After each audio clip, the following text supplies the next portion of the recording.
Thank you for coming. To start with, I'm super stoked to have everyone here. Seriously, you have no idea how excited I am. We've got some new faces joining, so welcome to our little umbo. I hope you feel right at home and enjoy your time with us. To kick things off, let's dive into it. My name is Doja, and I'll be your host and moderator today. Basically, I'm just here to make sure everyone is having a great time and getting the most out of this section. The rules are pretty easy. We just jump in and participate. The more you engage, the more you will get a lot out of these, and I promise to be worth it. If you got any question, just toss them in the chat, and we'll pick a few to go over as we move along. So what's on our agenda today? We're going to dive into the heart of creating compelling stories through photography. As a content creator myself, I know firsthand how powerful storytelling can be. It's not just about taking a pretty picture, it's about transforming ordinary images into narrative that captivate and connect with your audience. And okay, yeah. Now, let me talk about our amazing speaker. Malik is the genius behind the Elder series. Anyone heard of Elder series? The Elder series is a stunning example of creativity that blends the past with the future in a way that feels both nostalgic and futuristic. Imagine having seen elderly African men and women not in a typical everyday settings we might expect, but as bold, stylish models walking down the runway in a high fashion. So I appreciate the creativity because it's a celebration of age, culture, and style that challenges stereotypes and redefine what it means to be elderly. So I think Malik used the Elder series to tell a powerful story through the lens of fashion and photography, making you see aging not as a decline, but as an evolution of elegance and price. Seriously, if you have not seen the Elder series yet, do yourself a favor and check it out. The link is on the screen. I'm going to post it in the chat as well, so you can follow up with Malik and check out all his works. Okay, so along the way, to connect with other people, you can also type in your name, where you're watching from, and your LinkedIn if you want other people to connect with you. I will give the floor to our wonderful speaker, Malik. Stop praising. Hi, great to be here. Can you see me? Yeah, I can. All right, good. I don't know who is here or who I'm speaking to. Omotayo says we can't see.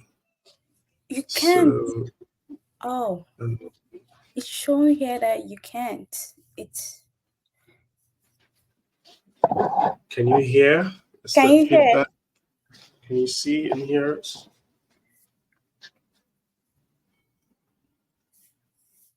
Okay, so let me just dive into this. Let me add a bit of light here first. One second.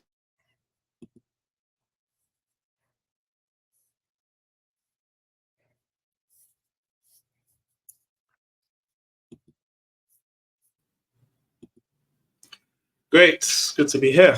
My name is Malik. I'm a filmmaker, I'm a storyteller, and a creative technologist. So, a storyteller across different mediums of expression. So, that is the arts, that is film, that is fashion, that is music. I can't sing, but I understand music, and so sound design. So, everything that I could literally use as a tool to still tell stories is what I do. So I don't really coin myself into one medium. So I'm just a storyteller.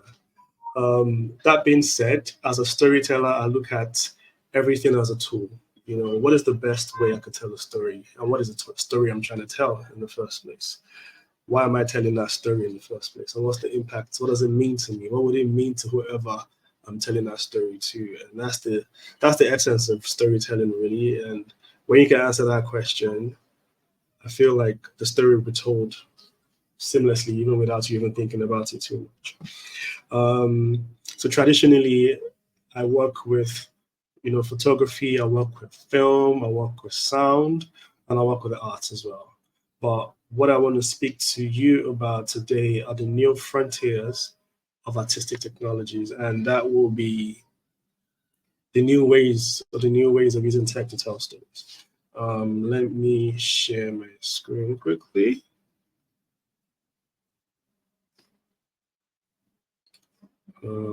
Yeah, I'm hoping y'all can see my screen. So I call this the new frontiers of artistic tech because it is what the future will be. We've been coming from somewhere in terms of from paintings to, photography when it was still the boxes you wear over your head that you have to wait for the light to be exposed to black and white photography to film to digital. Like we've been growing literally, and that's what tech does. Tech would always grow, and that's why I always look to the future when it comes to communication, when it comes to expressions. Yes, the now is important, but always think about what about 5 years from now? You know, how would information be passed? How would we receive information in 5 years? It's very important to me, and that's why I've always kind of stayed in line and being at the forefront of this tech, testing before they even come out. Being in touch with companies that actually work around them, having conversations. Troubleshooting. So that makes me understand the space that I'm in. Um, and yes, the power of compelling stories can transform our world. And that is the backbone of what I do because I know how powerful storytelling can be. And I know how much it can actually shape perception, shape reality, and shape decision making, from history and even for the future as well. Everything is current around storytelling. So why not tell intentional stories is what I'd say, and that's what I always say. So one of the technologies I will speak about is virtual reality. Virtual reality is rather than you just watching something on a 2D screen, you're actually experiencing whatever you are, you know, assimilating. You are there. You are the director. You are the producer. You are you are the viewer. You're the audience. You control mostly the things that you see by your gaze and where you look at, kind of thing. Because virtual reality is shot in the 360 format rather than the one way that we normally see traditional film shots, which is the one dimensional format, but this is a three-dimensional format. Sorry, a two-dimensional, but this is a three-dimensional format. That means that some things are quite different, and the use case is slightly different from the other traditional films that you see. But today, there are now full-fledged films in virtual reality that you're actually in the film. You are there, you can experience everything that happens back and forth. But now, directors and producers had to go back to figure out how to tell stories in this dimension because it's a lot different right now, and there are a lot of things that you cannot hide. Now you're recreating real life. You are bringing real life anywhere, anytime. And that's what virtual reality does. Use cases are apart from entertainment and film, but also for education, for tourism, for medicine, for many things. And that is just the start of it. But the challenges that are faced when it comes to virtual reality, one of the challenges is the gear because you have to wear the gear on your head for you to be able to experience these things. And this gear, one, is not cheap. Two, is sometimes it can be heavy or disorienting. So those are the kind of challenges that are faced right now. So it's not really been adopted as much as it should. However, a lot of countries are adopting it. A lot of mostly in the Western world since COVID, because COVID made sure a lot of people were not able to do many things anymore. But with virtual reality, you can still have that immersion as well. So the next one is augmented reality, which is you know um, still in the extended reality family. And augmented reality is it's kind of different because now you're interacting with the physical objects, but you're adding an extra layer to that physical object. And that extra layer is how you're experiencing the object differently. So an example would be a picture or a canvas, and you put your phone over it, and that canvas is already is reacting to you putting your phone over it by having an animation or voice or something, a text that you would have pre-made before doing that. And that is augmented reality. It's also used for previewing construction sites, for maps, for many things. Like, and right now I've seen use cases where surgeons are using it, for actual surgeries while they're not even present in the room. So it's quite mind blowing. So what I'm heading towards now is artificial intelligence. So, but I just wanted to go a little bit into other things that I work with before I get into the AI space. So in the virtual reality space, yes, like I said, use cases you could have for the heritage and culture preservation, for healthcare, and for exhibitions as well. And these are some of the jobs that we've done in collaboration with Africano Filter, Meta, and some other medical associations of Nigeria, where we focus on heritage and culture and also focus on medicine for different use cases. So AI has been a facade for almost 2 years now. We're getting there, and we've been stuck on that facade for some reason. Well, it's dying down now because I think people are starting to really embrace it more than you would see. I've seen a lot of chat GPT emails more than usual because I can recognize any chat GPT email when I see it, no matter how much you might want to customize it. So, and that is just one use case. That's just one way of utilizing AI. But I'm a storyteller. I like to see how I can use stories for change. I like to see how I can impact you with the stories that I tell. So I saw AI as a tool for storytelling, especially if I wanted to tell a story, or if I want to tell a story, it's expensive. The types of story that I like to tell, the kinds of details that I like to put in my stories are not cheap. They're expensive. The barriers to entry are really high. But with AI, I could lower that barrier. I could imagine things. I could really create things and nothing, like something out of nothing. What is the best way of harnessing this tool? It's for good, because there's a good side, there's a bad side, and the good side is the fact that you could actually use it for good. You could create change, you could solve problems, you could make things faster, you could, even create a entirely new occupation with this tool. The downside is, as a tool, as technology is, as every other tool is, it can either be used for good or for bad. And that is down to the user as well. Who is the person using it and why is the person using it?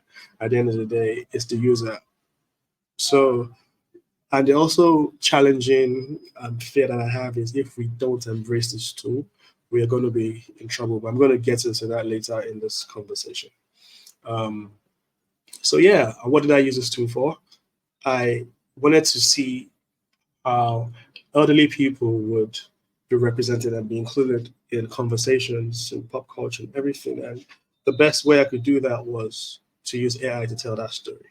Yes, I had challenges. I had many challenges when I was trying to do it. I literally had to train the neural network to understand what Africans look like, to understand that we are not slaves or poor, that we are elegant people, we dress well, we look good, we're confident, with the content that I had, in my 16 years of being in the traditional film industry. So training all of these things, and I started to get, good results from it. Then I understood that yes, AI is trained out of billions and billions of data sets online, both legal and illegally. But you could also train it yourself to get things that are actually very, very much your production without scrubbing all this data online. So I started to get these new images, and without even thinking too much about it, I did not know how much of an impact it would have or it would get to. For me, I was just telling stories like I always did, and this happened. A Nigerian artist is generating buzz with his computer-generated works. Malik Afegbua used three different... Malik Afegbua, you might have... With his images of a fashion show of senior Black citizens. people and moreover seniors suffer from the lack of representation. Nigerian-based filmmaker and artist Malik Afegbua was inspired to create what looked like a real catwalk. Were often overlooked. The images forces audience to see the African elderly from a different perspective. In harnessing the enormous power of storytelling to shift mindsets and evoke emotions regardless of the medium of Malik Afegbua, who is the CEO of Slick City Media. Using artificial intelligence, Malik Afegbua creates powerful images showing elderly Africans on an imaginary runway.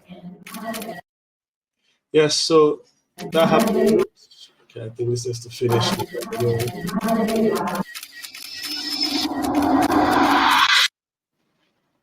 For me, are you there? Next. Let's see what you imagine. Yeah, I'm trying to go next.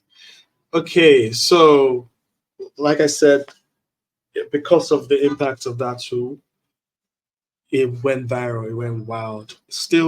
I'm still, reaping from that. I'm still doing exhibitions, I'm still doing shows, I'm still traveling, based off of that one project that I did. Many things came from that, many gigs, many contracts, and that was just the personal gratification. But on the wider side of it, the impact was heavy.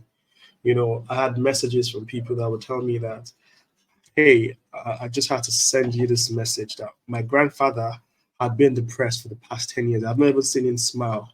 But when he saw your images, he was smiling for the first time in 10 years. Thank you. I had elderly people as well that were thanking me about how much it meant to them and how much it made them see themselves even better. Up until today, I still get those messages. And that made me understand the impact, the power of storytelling, the power of why we should be intentional with the kind of stories that we tell and why we need it. The world is hard enough. Things are happening right, left. It's always going to be like that. So when we focus our energies on things that make us feel, better and would actually make us better from our minds and all of that. So that also led to us having the first fashion show in Amsterdam with actual real elders. Beautiful models, the fabrics, the colors, the finishing touches. I love colors, and these are one of my favorite designs tonight. Put your hands together for our models and the design. Lovely. African Fashion Week Amsterdam, the 9th edition. We're gonna come out tomorrow, and tonight is the after party for the after party. And ladies and gentlemen, beautiful models, the fabrics, the colors. Just trying to forward it. Nigeria.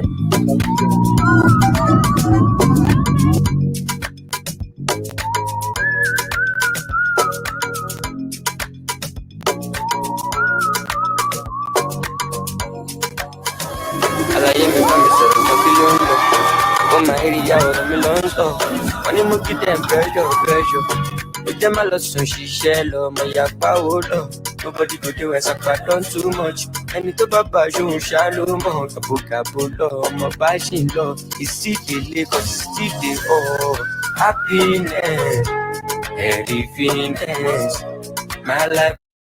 So, yes, so that happened. So that meant that from the digital, we could even translate into the physical. And we're having more fashion shows this year as well. And we're planning more. We would have had more earlier, but we're also busy with other things as well. This image here was one of the things that was created with AI, in co-creation with AI, and also produced and showcased on the fashion runway in Amsterdam, just to show how you can still create and make physical digital interactions with it. For Marvel Studios, using artificial intelligence, we created the costumes for the lead actor, for some of the vampires, and for the villain as well. And also worked on some of the composition of what it could possibly look like. That was 6 weeks of work last year with the amazing Ruth Kata that worked on Wakanda. That was really amazing. This was Cannes in France for IBM, where I showcased. We were trying to create an alternate time in history where how the weather affected certain events in history. And my brief has to do with the Beatles. And the Beatles, they have a popular song called Here Comes the Sun, and a popular picture as well of the Abbey Road crossings, the zebra crossing in London where they were crossing all together. I don't know if anybody has seen it. So they wanted me to see what it would have been like if the weather was different. So yeah, I chose a stormy or snowy weather and an uninspired songwriter. Only use AI to create that. Showcase that in Cannes last year.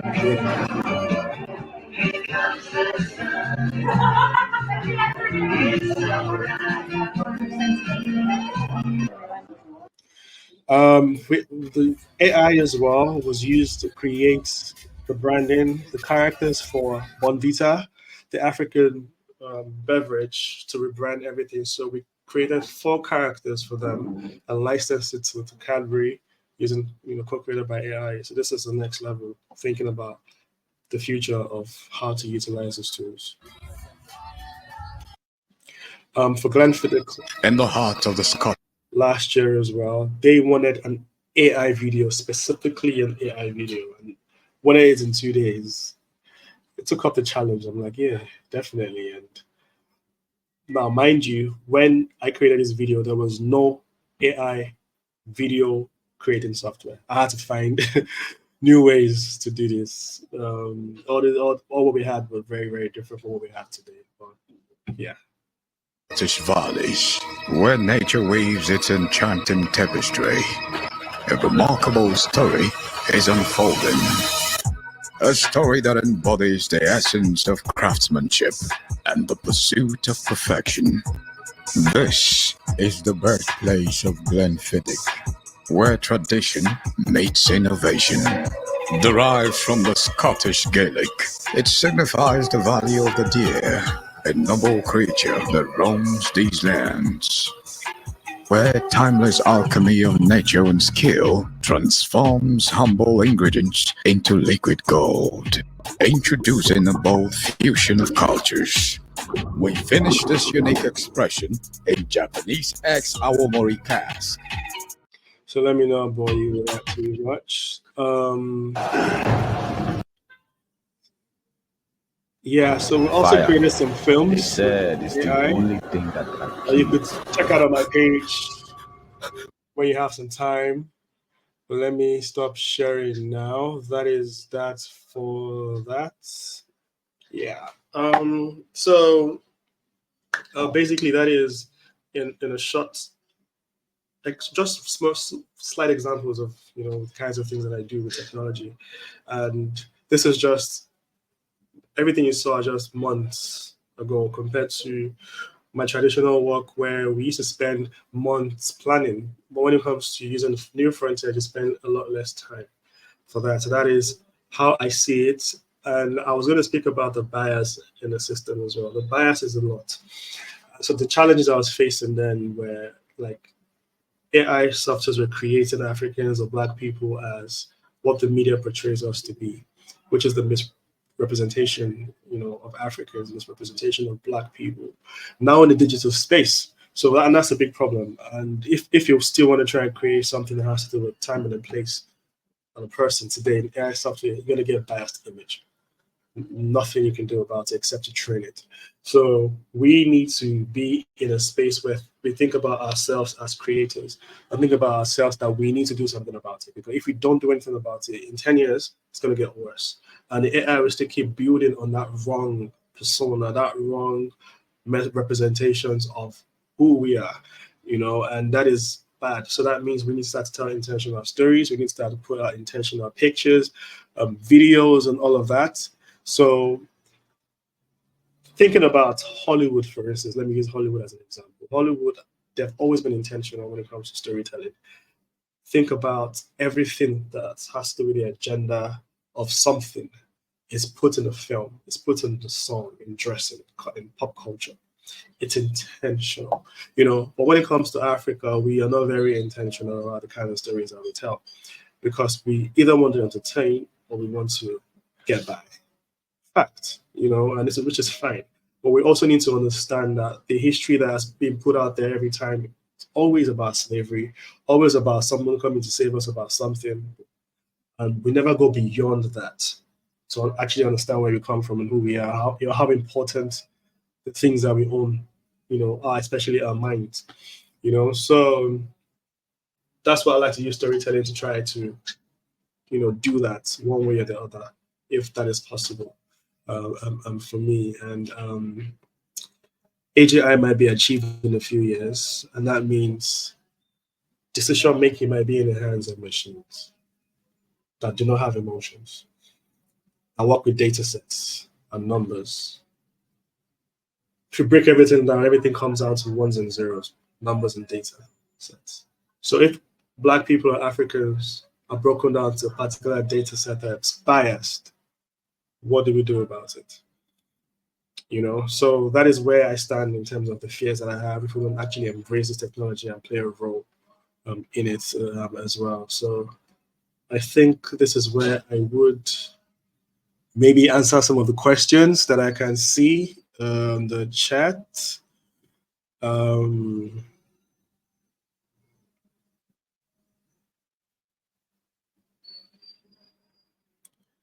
Okay, how do you approach blending visual elements with narrative storytelling in your project?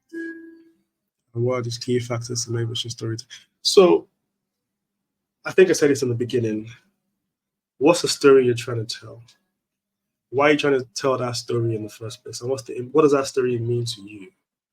And do you think it would mean to whoever is watching that story?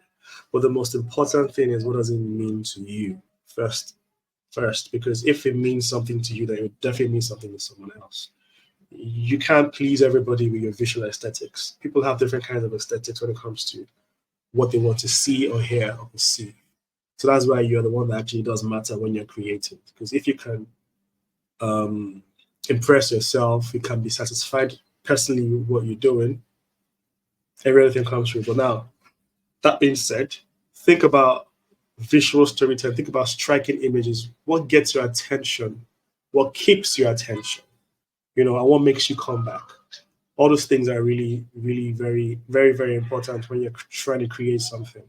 So that means every step that you are taking has to be, properly dealt with intentionally. If it's even the brainstorming side of it, you'll go back and forth and be your own critic. And now there's something I do and it helps me, First of all, I'm very hard to impress. Yeah. So that means I find it hard to impress myself.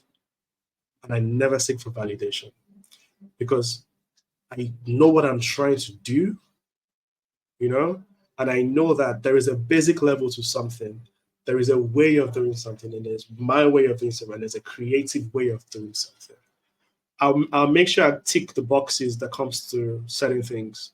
But when it comes to my way, because it's me creating, I don't need you to tell me what to do or how to do it, or if it's good or bad. I feel if I feel it's good or bad, that's all that matters. And someone else might have that same feeling or not. And that's how I approach creating. And that means I could create anything I want to create without thinking about what someone might think about if this is bad or not. As long as I think it's good or I think it's bad. But that works for me, and that might not work for everybody at the end of the day. And so with that, I have my own visual style. I have my own ways of trying to, reel you in, and that is going in depth, like going behind the meanings of things. If I'm talking about, if I hold a phone, for instance, I like to go, what's the meaning of a phone? And why is it a phone? And how does it work? And why is it even working? That helps me create, it helps my brain to start to think about the engineering of it. And when I think about the engineering of it, I think about other things, and that's how I work. And from there, I start to create. I hope that helps.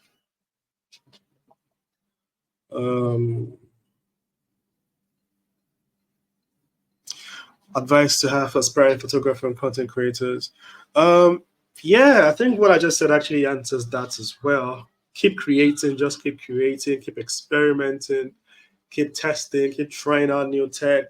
There's so many open source technologies out there that you can try for free, that you can experiment for free before you even start paying for anything that's premium. You have to make mistakes. You have to be confident enough to make mistakes. And don't care about those mistakes that you're making. Know that you're learning. It's a learning process, you know. But one thing has to be consistent, and that's always creating and always learning. YouTube is a very good resource. You learn a lot on YouTube. Google is very good as well when you're looking for certain things. But now you have AI that could teach you anything. You have AI softwares that are for education that could explain a 500-page book for you in 5 minutes. You know, stuff like that. So now we're living in a time where things are a lot easier to assimilate, but also we could be confused and we could drown in it. So we need to know how to place these things and how to do them.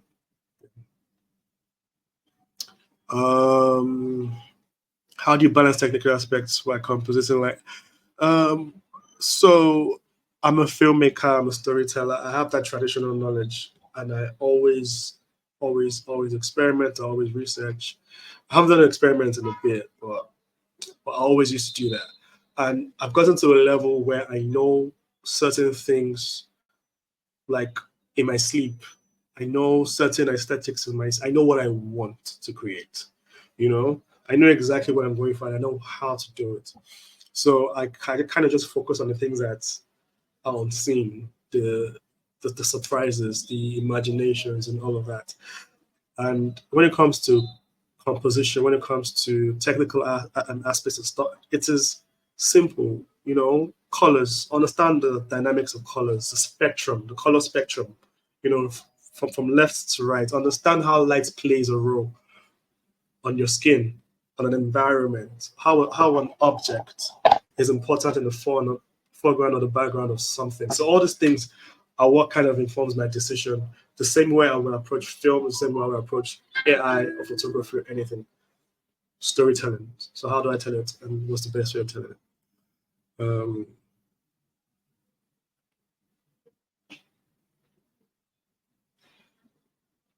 In my experience, how can visual storytellers use their craft to inspire social change or evoke powerful emotions? So I will use the Elder series as an example. The Elder series was me trying to deal with like a personal, something personal, which then was my mother that was on life support, you know, and I was very close to my mother. And the only way I normally deal with stress, issues, problems is through the arts. I just create. I just get lost in creating. I don't even know what I'm creating. I'm just creating. And I always found that always helped me in the past. I only started sharing my art 3 years ago, but I've done art for almost 15 years because I never thought it was for anybody. It was always for me. You know, I have a phone. I have an iPhone, and a very old iPhone kept somewhere that has over 20,000 images that I've done that nobody has even seen because that was just me creating.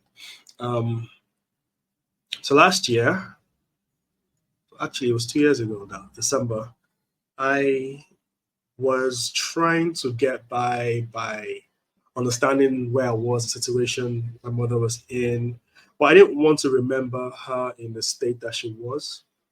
I wanted to think about her in a happy space, a happy moment and everything, you know, like that. So I felt like the best way I could create is to create her demographic, people in that age range that are just happy and just happy and living life and not really worried about anything but, you know, life and happiness. So that's how the Elder series started, and I created a bunch of things that do the elders. And I woke up one morning and I just felt like I've never seen a fashion show for, you know, for the seniors. Did some research. I went online, I didn't find anything. I said, you know what, let's create something, and that's where the AI played a role as well. And that led to me understanding how what's the word I'm looking for? That demographic is unspoken for. Like, really, there was a lot to be said. There was a lot to be done. The inclusivity when it had to do with that demographic was very, very low. But that project led to conversations from parliament to very popular designers to people to universities to organizations to speak about the elders based off of that project. So that was one way of doing it. And I'm always honest about it. When I was going out to do it, I didn't set out to make that impact. But along the line, I kind of found myself doing it because it mattered. It was first as a therapy for me, to get by something, but I found that this had impact on a wider range. So I went into the rabbit hole and I said, you know what, let me do something about this thing and use my voice in a way to speak for this demographic, and that helped.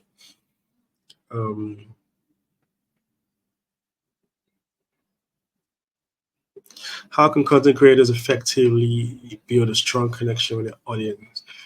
Through the use of imagery and narrative techniques. If I could answer that question, I'd be lying. But I found out that I've been getting by over the years. So my creations are based out of my emotions and my experiences. Everything I create is based out of how I feel, my state of mind sometimes. It could be my state of mind 3 days before, and I remember that state of mind, I create something 3 days after. But I always get inspired by life, by everything, by my past, by my present, and even my future, because I kind of know where I want to go. So that also inspires me when I'm creating. And that kind of shows itself in the works that I create. In a way, there's always a kind of essence in it. Like you're seeing yourself in it or you're seeing something, but it has to speak to you. And that has to be you that you need to answer that question yourself. Or look within or look outwards. Yeah. And see how you can bridge a connection with that thing that you're trying to communicate with. And I think you could answer that question. So I think I've answered all the questions. Yeah. Hi. So thank you, Malik. If anyone have any other question, you can drop them in the comment section. Going through the YouTube and LinkedIn. Give me a second. Because there's no question.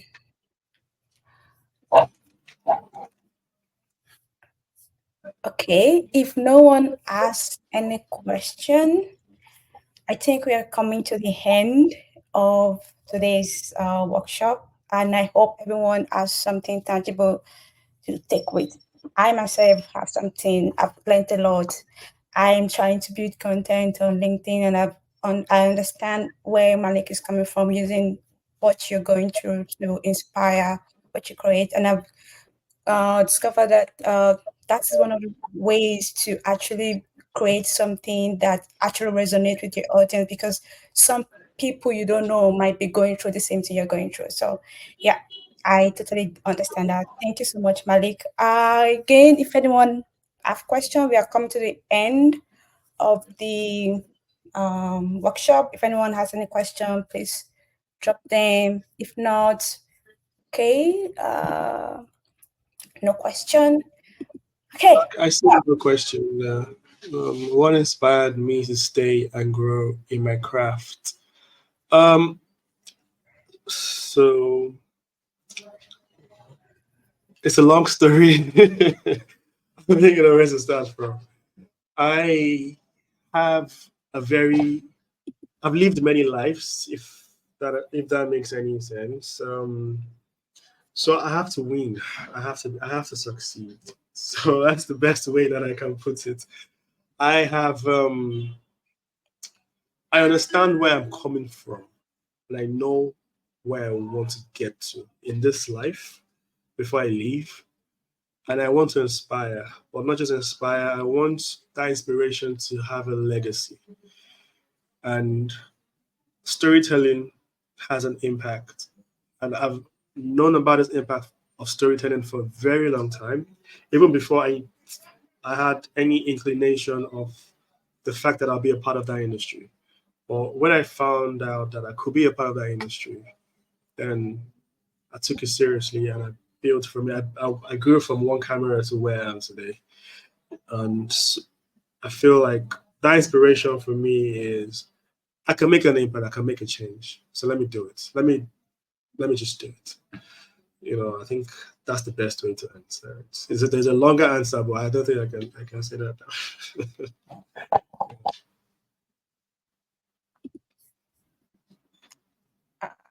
Okay. Any other question? Okay. Going to wait for a few more seconds.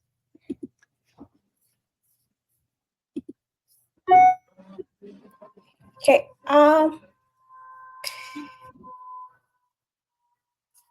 me check LinkedIn.